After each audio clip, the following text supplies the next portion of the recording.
Okay. Uh, Let me go. okay, hold 3, on. 2, 1. We're on.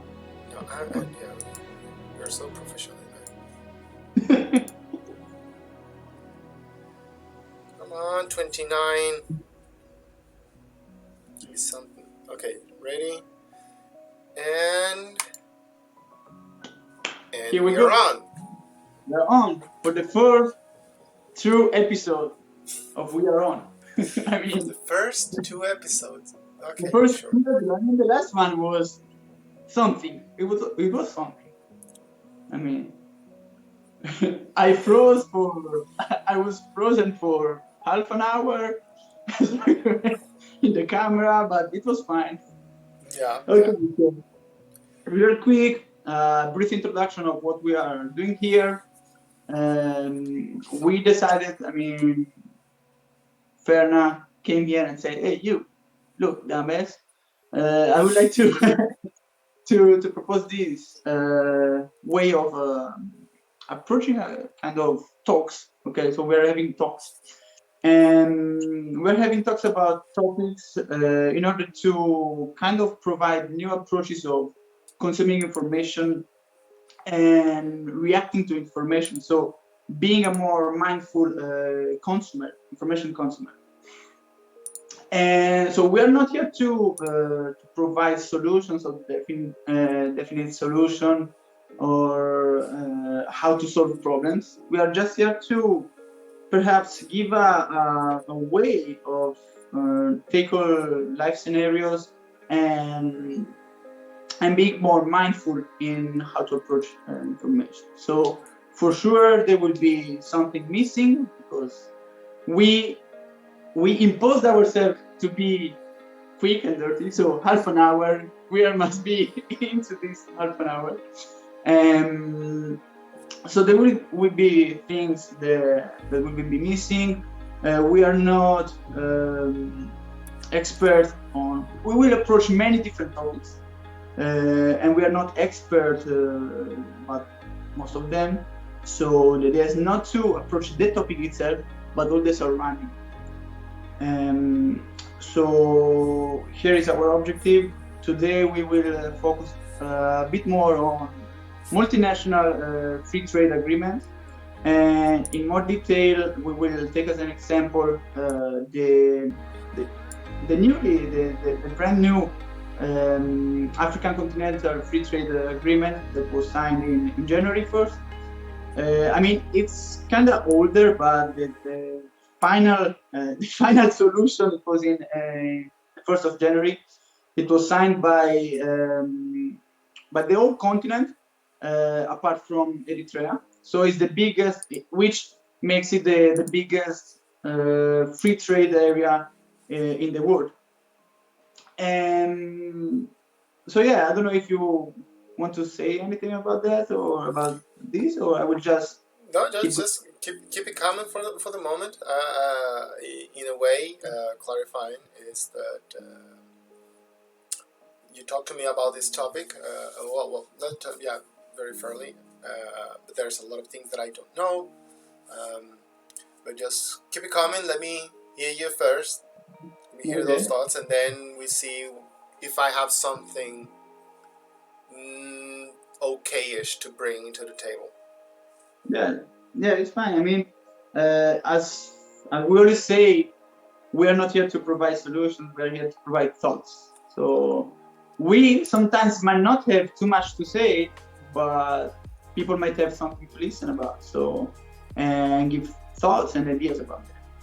And so basically, uh, here is the big deal. So we know the free trade. There are many free trade agreements around the world. There is the European trade area, and there is the NAFTA with North America and on the North America that now became the United States, Mexico, and Canada agreement. So it just changed the name and changed some rules, which are not going to be analyzed because it's not our field and our interest. So there are many free trade agreements around the world, and we all know that they produce results. Some says most of them are beneficial. I mean, all the parts involved in the agreement are have benefits from the free trade. Some say it's not actually like that because it really depends on the gap, the socioeconomic the gap that is involved among the parts that are involved in the agreement. So we don't know what will happen with the African Continental Free Trade Agreement. We just wonder what could happen in a continent where which countries like 42 countries out of 56 of all Africa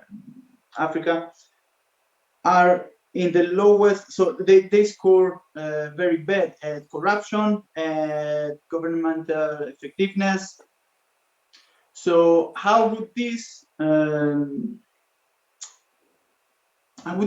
let's say, affect this free trade agreement? I mean, for example, will the governments effectively inform the populations? Because I was reading, I was listening to some podcasts and some websites and channels, and many people were interviewed and they didn't know anything about this free trade, this new agreement. So the population tends not to be too informed. And so would the government ensure some good information about that? Would they manage it to be as equal as possible among all the classes? Could corruption and war and civil wars that are, let's say, core in many countries in Africa obstruct the process of the implementation of the free trade? And as I said before, will the government be able to avoid the increase of the gap between classes? These are just some questions that came to my mind that might not be answered. Of course, right now, I mean, we cannot give an answer, and it's not our purpose. There are perhaps socioeconomists or socialists to worry about that. We are here to think what we can do. I mean, knowing that there is a free trade agreement in Africa, but there are many free trade around the world, what we as people, as ordinary people, could do about that. I mean, and let's have a Uh, conversation about so, first of all, I think in the specific trade that you are, no, it. no. In the specific example that you are bringing here, I think it's really remarkable, really important that countries in this case in Africa are coming together to try to arrange some kind of communication, speaking with completely ignorance, right? Uh, some parts of the world tend to be super tribal, right? Mhm. Um, I think Africa might have been one of those places that, at least my references is, they have gone through a lot of very tough stuff historically, and their population tends to be, um, how can I say, like not in the best condition. Not there's a concept over there that I just forgot. But not in the best living conditions provided by a given government or something like that, right? Um, Hence why they tend to score super low on indicators of governance, and as you mentioned, right? And even I think in terms of the marker, the economic indicators, right? Mhm. Yeah. So the fact that they are coming together, or they are planning to come together in some kind of free trade areas and that kind of stuff, that's amazing. Now, we also need to remember that trade is based on, I don't want to say necessarily a company, but companies, right? Of course. Which can actually damage local markets, yeah? And that is something that has well, that has happened. You were mentioning NAFTA, right? The one that Canada, U.S., and Mexico, right? What So, happened in Mexico exactly? a lot of things. The situation in my poor experience is that a lot of things got actually better. A lot of things got actually better for Mexico, but at the same time, certain markets, yeah, certain brands in Mexican brands, they disappear. Why? Because you had a bigger Bigger. company coming in, right? Suddenly you start having Walmarts and Sam's Clubs and those massive things that would that destroyed easily these kind of things. So for that, what you need to have is a government that looks after the people. Unfortunately, it's very difficult that we have such a thing, right? Especially if we are talking about countries that have, in a European standard, maybe, like, have a very pseudo democratic management of the country, right? Um, so yes, it is complicated. Yes, it might be sad. I think you were mentioning previously. I mean, of this conversation right now, uh, some issues, cultural issues among the countries, right? Because you might have very competitive countries that suddenly you are bringing outsiders, or the people you are starting to sell products from the country that we historically have competition, right? Yeah, just to bring a quick example, when I was mentioning the interview that I was listening to, there was, if I'm not wrong, uh, mm, this person from Tanzania, and they were saying about this free trade, this new agreement, and at that moment, this person was understanding that people from Kenya, for example, could go to Tanzania and sell their stuff and bring their things. And of course, they see each other as competitors, which we say the literature says that free trade and more competition would bring to better to a higher economic growth. Okay, so in general, so economic progress. But what about, as you were saying, the cultural issue? I mean, how would people react to this, let's say, influences among different countries? So this is something cool. So, Just wanted to bring the example. so for all this situation, we entered into the topic of globalization, and that kind of stuff, right? I hope that there's some kind of management, appropriate management among all these countries, right? Because something that someone needs to be paying attention is what kind of products will start being moving around the country, right?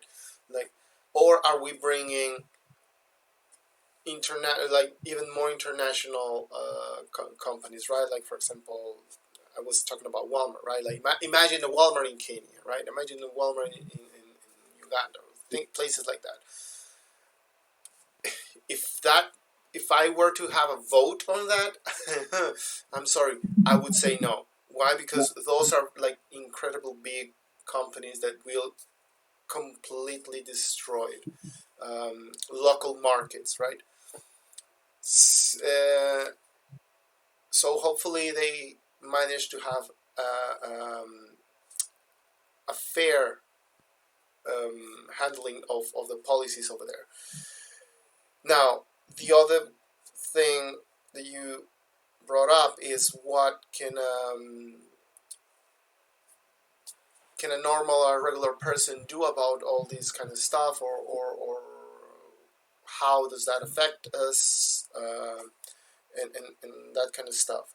So for that, obviously, we need to either we go away from the example of the African trade, and then start looking at how, for example, the EU is composed, right? So, and while there are amazing things, happening in because again, the EU is coming from a situation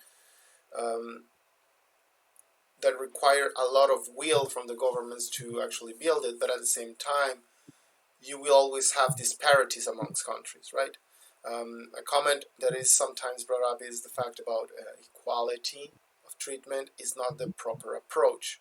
Yeah, I think I actually used the example between let's race between a beetle and a Porsche in a long distance travel, right? And both cars need to go at 100 kilometers. Those like and both and the trip is going to be 1,000 kilometers, right? So that sounds like a fair equality treatment or something like that, but it is not, because the composition of each car is going to be in a place which will create a disparity. So that's why you need to have local policies well presented that could translate nicely into the international, right? It's important to differ from equality and equity. I mean, it's very Yes, yes. Now, why am I mentioning the policies? Because the actual effect that a human like you and me can have in the given government that we can actually do this, that's when you need, if you are actually interested, yeah, this is the same comment I did last time, is if you are actually interested in doing something about this, you will put your energy where it should, and beyond opinions and emotional reactions and that kind of thing is the vote. But you start paying attention where to vote. You vote either with the thing in the paper with the government and policy, and voting with wallets, right? And at the same time, if you're going to vote with the wallet, you need to get out a little bit of the comfort zone. Yeah. The example was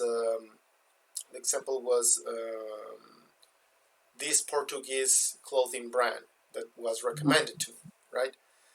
That's great. It's nice. It's even environmentally friendly, even sustainable, and that kind of stuff. But it's going to be more expensive, yeah. And unfortunately, the majority of people do not stop and do not stop on their tracks and try to take that trade-off, right? Like it's the immediate comfort, right? So yeah, in this topic right now, I think it is nice to see that those countries are coming together. For me, it's like great. Hopefully, this also has as a consequence have as a consequence that culturally there won't be as many cultural conflicts, because those places that's exactly what they need. yeah. Hopefully, I mean, kind of creating a it's weird to say, but kind of creating a continental cultural identity. I mean, they try to bring with this free trade, also coming together in order to end up with the wars they're having, facing each other and with different with different wars, etc.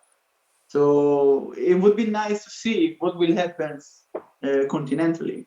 As I was saying last time, we know in Europe we kind of failed having this cultural, this continental culture. Okay, so this way of seeing us as Europeans. Okay, What would happen? It's just an is open question. It's just not something that comes to my mind. What would happen in well, this case? yeah. So you just mentioned something that is also super important, right? Is how to have a continental culture while preserving your own. Yeah, because it's sad. A partial criticism that I usually have, even though I portray certain things about that, is the Americanization of many places. Right? You have a lot of in Portugal. I see it a lot. Right? Like they are trying to become more Americanized. Right?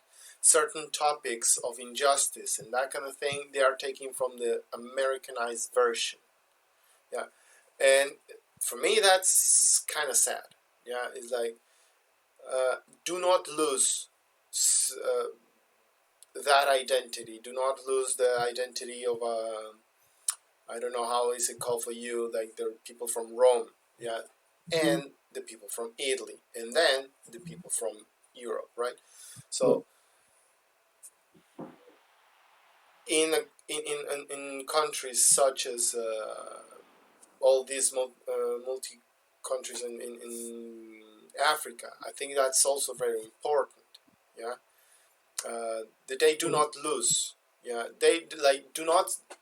The last thing that we want is all those countries starting to dress the same way.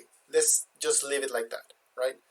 Like, um, keep the way that you are have dressed as much as possible. Yeah, that doesn't mean it's like not. This is a. I mean, at the end, this is a matter of don't get into the extremes, right? So it's just that thought. Uh, and Yeah. from our viewing, where we are right now,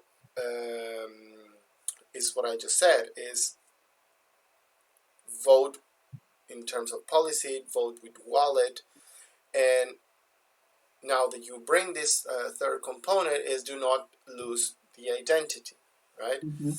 Uh, something Yeah. happen when you start living outside your native country, right? And suddenly you start losing. I heard that, and I have the quote, and I forget the name of the person. Just forgot the name of So the person. to make one Because yourself. it was no, it was literally as soon as when you lose your accent, you lose your identity. It sounds really extreme, but it's kind of it has something of truth over there. It's like And there is something beyond that. I mean, don't focus on the quote.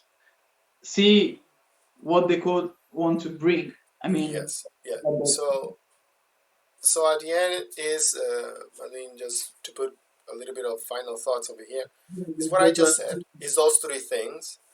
Uh, not be scared of the globalization because that's one of the extremes for certain types of people that they are like anti-globalization.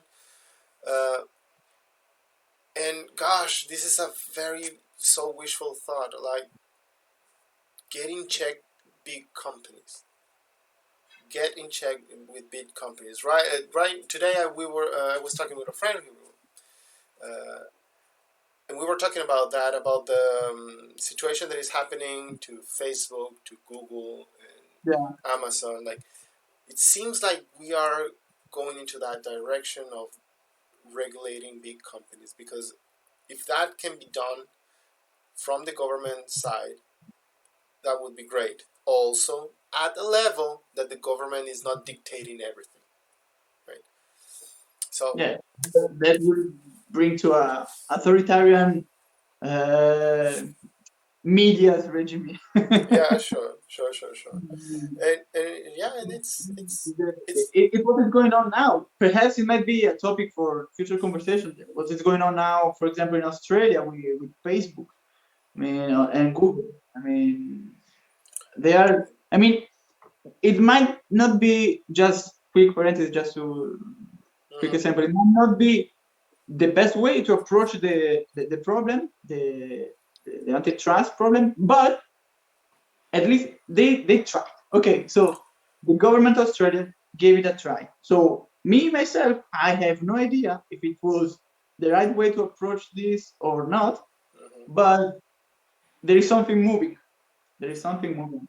They are taking action, and the same thing with the free trades, right?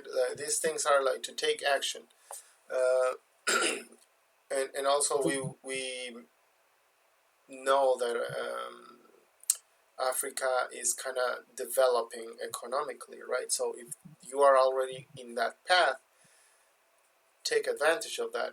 And sure, you might implement a policy or a strategy. This can be at the government level or a company level or anything, right? And sometimes it's just a Hail Mary. Yeah, you don't know if the strategy that you're taking is going to be the effective. That is, knowing if it's going to be effective or not is going to depend on how are you going to measure effectiveness and productivity.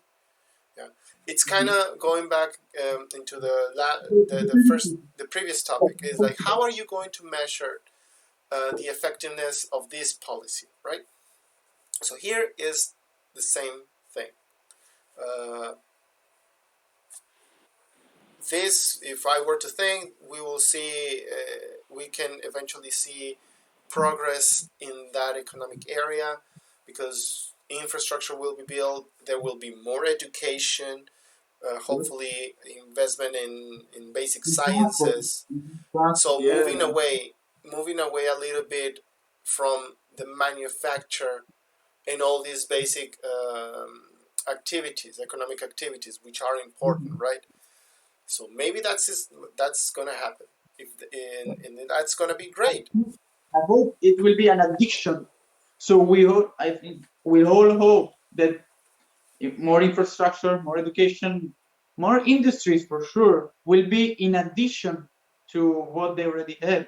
And hopefully this addition will not reduce what they have. So to sum up, the total will be higher than what they have now. So they don't take two from what they have and add two to what they will be. So in this case, we will be the same, and we will have the same total. We want the total to be higher without reducing what they have now. So all the manufacturing, the agricultural factories, and So all the local. So that's what we hope for. And what we can do, just to tweak, as you said, being more mindful, for example, consumers. So having a more defining path on how to consume everything. I mean, either if it's something that you actually use, even if it's information, so a knowledge, what path you are willing to take. So where you want to go, and try to analyze what's around that.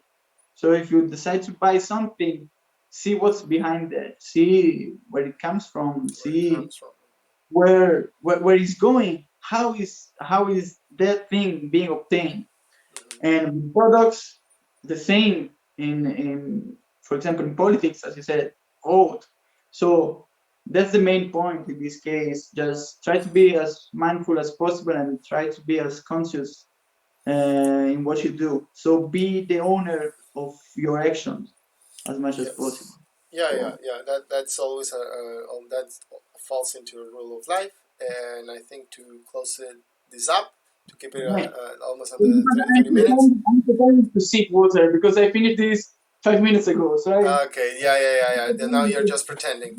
So yeah, so at the end is what you just said, and in simple sentences and repeating is vote in policy, vote in wallet, and be aware of how are you consuming locally and internationally. So if we are fine with that, yes, we are on. I think we have to, for the next time, we have to find a final sentence, just the a final closer. sentence. Well, right now is like We were on. We were on. we were on in Yeah, we over are here, on. but yeah. So I think we'll be done for today, and maybe we'll get a little bit of those final ideas that you sent for the maybe in the next episode. Yeah. And whoever listens, watch this, we are thankful. That was Giovanni, and I am Fernando.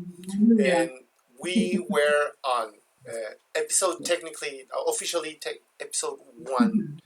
Officially. Let's see if we can do another one. So, Another one. bye-bye. Another one. Bye.